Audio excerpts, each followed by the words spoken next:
Il sindacato giornalisti del Veneto torna in piazza per difendere la libertà di informazione. Siamo preoccupati.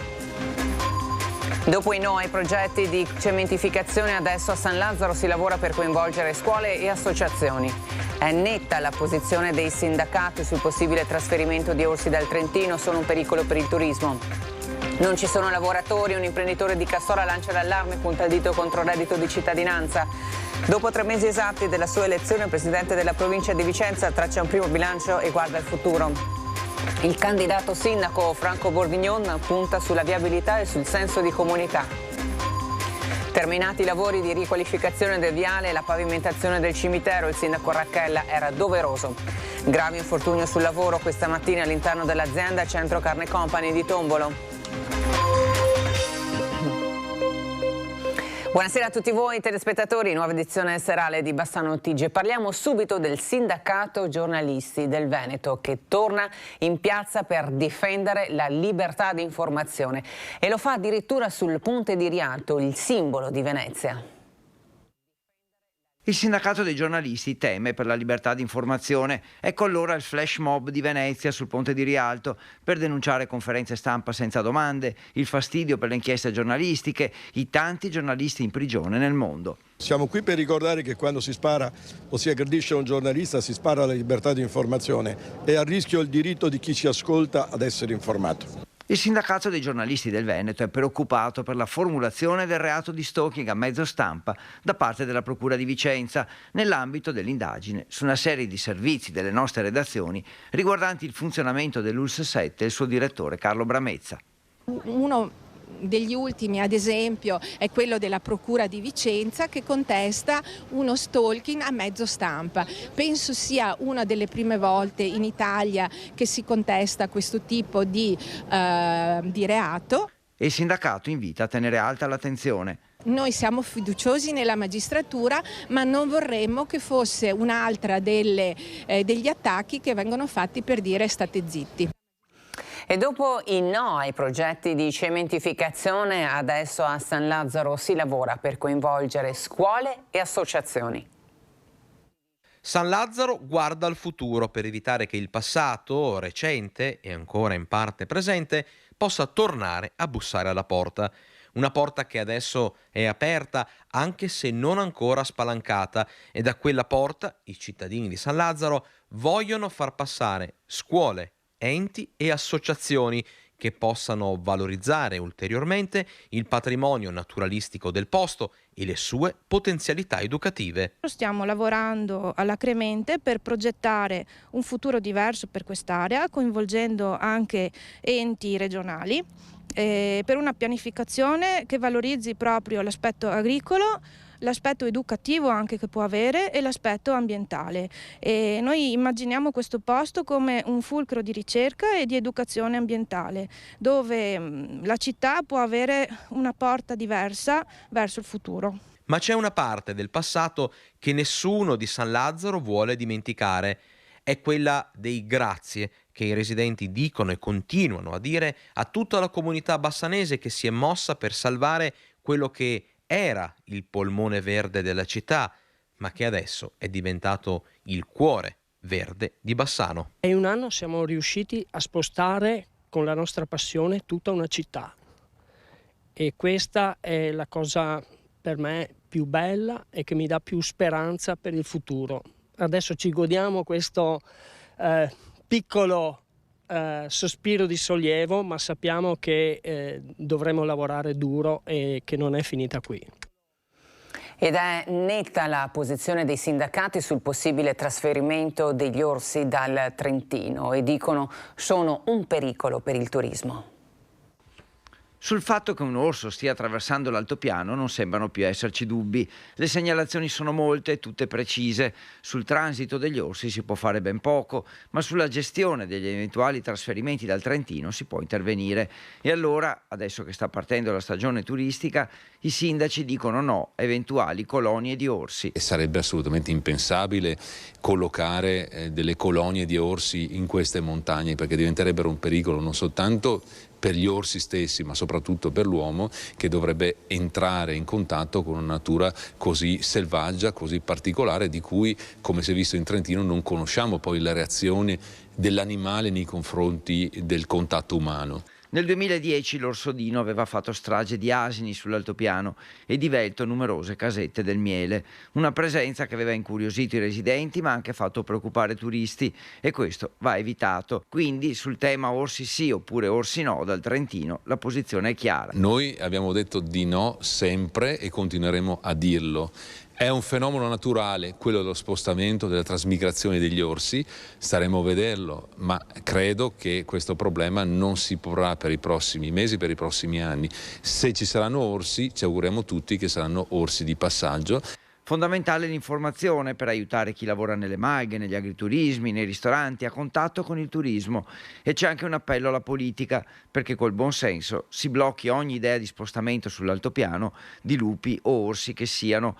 Gli ambientalisti che pensano il contrario sono invitati dai sindaci a venire e confrontarsi con la vita quotidiana in montagna. Noi ci rimettiamo sempre al buon senso anche della classe politica, perché non vorremmo mai di vedere reintrodotto l'orso come è avvenuto con l'introduzione del lupo, che a noi ha creato dei problemi immensi, sta ancora creando oggi come oggi. Queste persone che hanno queste idee ambientalistiche e naturalistiche dovrebbero venire a vivere la montagna.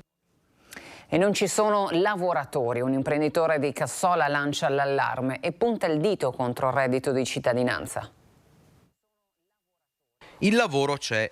Quello che manca sono i lavoratori e il rischio, siccome è un cerchio che si apre con chi offre lavoro e si chiude con chi lavora, è che senza personale si rallenti o si fermi anche la produzione.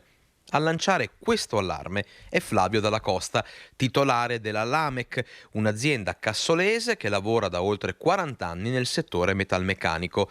Ma la carenza di personale è una realtà comune a tante aziende del territorio. Dobbiamo fare uno sforzo per i giovani, incentivarli a questo tipo di lavoro e dargli anche la giusta retribuzione. E proprio su questo punto si focalizza la critica dell'imprenditore di Cassola, che attribuisce al reddito di cittadinanza un peso determinante sulla bilancia e così, spesso e volentieri, dice Dalla Costa, il piatto della mancanza di interesse per un lavoro finisce col pesare di più. Io credo che il reddito di cittadinanza sia un incentivo a non lavorare, per cui chi prende il reddito di cittadinanza ovviamente tende un po' a lavorare un po' in nero, un po' per arrotondare una situazione che molto probabilmente ha più tempo libero per le sue cose. Cioè, come si dice, uno lavora, aspetta la pensione per avere più tempo, ma nel caso di gente giovane questo è un assurdo. Al netto della riforma, che coinvolgerà proprio il reddito di cittadinanza e altre forme di sostegno, oggi come oggi, per chi fa impresa l'allarme resta. Non c'è personale, men che meno qualificato. Noi stiamo cercando del personale, per cui siamo disponibili anche a fare dei corsi, a sostenerli in tanti modi, però serve anche gente con buona volontà e che possa mettersi in gioco e imparare un lavoro che oggi è altamente tecnologico. E dopo 3 mesi dalla sua elezione, il presidente della provincia di Vicenza traccia un primo bilancio e guarda al futuro. Futuro da riscrivere per la provincia di Vicenza, un ente che tutti stanno rivalutando e che potrebbe essere presto anche oggetto di una riforma. Da 3 mesi esatti il nuovo presidente è Andrea Nardin, eletto con il 60% dei voti e a sua volta sindaco di Montegalda. Molte le competenze, ma nello stesso tempo si contano sulle dita di una mano quelle che impegnano più risorse e progetti. Pensiamo a quelle che sono le necessità delle scuole superiori, pensiamo ai tanti chilometri di viabilità che devono essere gestiti con manutenzione ordinaria, straordinarie, asfaltature, e pensiamo poi a quelli che sono i fondi, per esempio di confine, che vengono gestiti attraverso la provincia. Quanto alle scuole, sono pronti 30 milioni solo di fondi PNRR per le scuole superiori, molto numerose a Vicenza. Sulle scuole stiamo facendo tantissimi investimenti, in parte derivanti dal PNRR, quindi con tempi contingentati, stretti, con tempi di realizzazione brevi, e stiamo gestendo anche fondi propri, investimenti necessari a riqualificare quella che è l'offerta degli edifici, ma credo che l'aspetto più importante sia i ragazzi che lavorano, che studiano all'interno di questi edifici. E poi ci sono le strade, tutte della stessa importanza. La montagna ha strade che sono più a rischio di rovinarsi ma meno traffico, quelle di pianura sono meno rovinate ma hanno molto più traffico. Circa 5 milioni di investimenti che vengono fatti semplicemente in asfalti, molti altri gli investimenti che vengono fatti per la messa in sicurezza, un focus particolare viene fatto sui ponti e numerosi sono gli interventi. Sono circa una cinquantina, 48 gli interventi programmati nei prossimi anni e già messi a progettazione. Il prossimo bando della provincia consentirà, ad esempio, di realizzare piste ciclabili a ridosso delle strade provinciali. Il candidato sindaco Franco Bordignon punta sulla viabilità e sul senso di comunità. Si avvicina la 2 giorni elettorale a 9 e il candidato sindaco Franco Bordignon sottolinea l'importanza di alcuni concetti: migliorare la viabilità, portare a termine le opere pronte per essere appaltate e ritrovare quell'identità novese che fa parte della storia del territorio. Noi abbiamo in mente di ripartire proprio dalle opere che sono già finanziate e quindi pronte per essere appaltate. Mi riferisco al tratto sud della pista ciclabile, che è sud di Crosara, poi mi riferisco all'Anfas, un intervento straordinario per mettere in sicurezza, per creare una piattaforma per eliminare barriere architettoniche. Creazione di nuovi parcheggi, potenziamento delle piste ciclabili e dei marciapiedi, ma non solo. E poi un ultimo intervento che è già pronto per l'appalto, riguarda la viabilità su via Brenta, il tratto che dal semaforo del centro porta verso Cartigliano. Allora ci sarà un intervento di sdoppiamento di corsia per permettere a chi deve girare per un lato o per un altro di lasciar passare il traffico che deve procedere chi verso il semaforo e chi verso Cartigliano. Io credo che Nove per ripartire abbia bisogno di ritrovarsi, ha bisogno di ritrovare una propria identità, di essere orgogliosi della propria storia. E questo deve essere il motivo che porta tutti quanti a sentirsi una comunità. Parliamo ora di pari opportunità, con una mostra e un convegno a Bassano per raccontare la storia della lotta delle donne. 40 anni di pari opportunità nel nostro territorio. È questo il titolo della mostra che sarà inaugurata venerdì 5 maggio alle 18 a Bassano, nella chiesa dell'Annunziata, a cura del gruppo 8 marzo. La mostra ripercorre i 40 anni delle nostre attività, quello che abbiamo fatto e quello che lasciamo in eredità a questi ragazzi, sperando che la possano raccogliere e risolvere problemi che noi non siamo riusciti a risolvere. Ma gli appuntamenti non finiscono qui. Sabato 13 maggio ci sarà un convegno al Museo Civico nella Sala Chilesotti. E parteciperanno anche una 60 di studenti delle scuole superiori di Bassano, perché quello che ci interessa veramente è capire come cammineranno da adesso in avanti le pari opportunità. Andiamo a Colceresa, nuovi spogliatoi al campo sportivo di Masona, un progetto possibile grazie ad un investimento comunale e regionale. Nuovi spogliatoi per le nuove promesse del calcio. Inaugurata al campo sportivo di Mason Vicentino una nuova struttura con 2 spogliatoi dalla grandezza di 28 metri quadri ciascuno, docce, bagni accessibili, locali destinati ad arbitri e infermieria. Gli spogliatoi del campo da calcio in località Mason erano appunto messi purtroppo molto male, in una posizione molto scomoda, e quindi serviva una soluzione più comoda e più moderna e alla portata. 2 nuovi spogliatoi per i giovani calciatori del territorio, un progetto possibile grazie a un investimento comunale di 160.000 euro e un contributo della regione di 80.000 euro. Abbiamo dato un importante contributo perché la politica sportiva della Regione del Veneto è aiutare le piccole comunità locali, quindi nell'adeguamento, nella manutenzione, nella realizzazione di strutture come queste che sono fondamentali per le nostre società sportive. La Regione del Veneto si candida ad essere Regione Europea dello Sport per il 2024 e proprio per questo stiamo aiutando le nostre realtà territoriali a crescere, visto che siamo sul podio a livello nazionale per numero di società sportive ma anche per numero di atleti tesserati. E a Cartigliano sono stati completati i lavori di riqualificazione del cimitero. Un cimitero rimesso a nuovo, quello di Cartigliano, una riqualificazione a tutto tondo dall'asfaltatura di Viale dei Cipressi alla sostituzione della pavimentazione all'interno dell'area. Grazie ad un contributo del Ministero dell'Interno di 202.000 euro, finalmente terminiamo il secondo stralcio di Viale dei Cipressi. Con lo stesso contributo riusciamo a sistemare la pavimentazione che aveva dei grossi problemi perché le pietre si erano tutte disgregate all'interno del cimitero. Un impegno, quello del comune di Cartigliano, per restituire un luogo importante a tutta la comunità. Il cimitero è il luogo più sensibile di un paese, è il luogo dove tutti noi veniamo a trovare i nostri cari che non ci sono più, che non sono più qui accanto a noi. Ed è per questo motivo che deve essere un posto dove un'amministrazione deve investire per renderlo il più decoroso possibile. Vediamo ora altre notizie in breve dal territorio.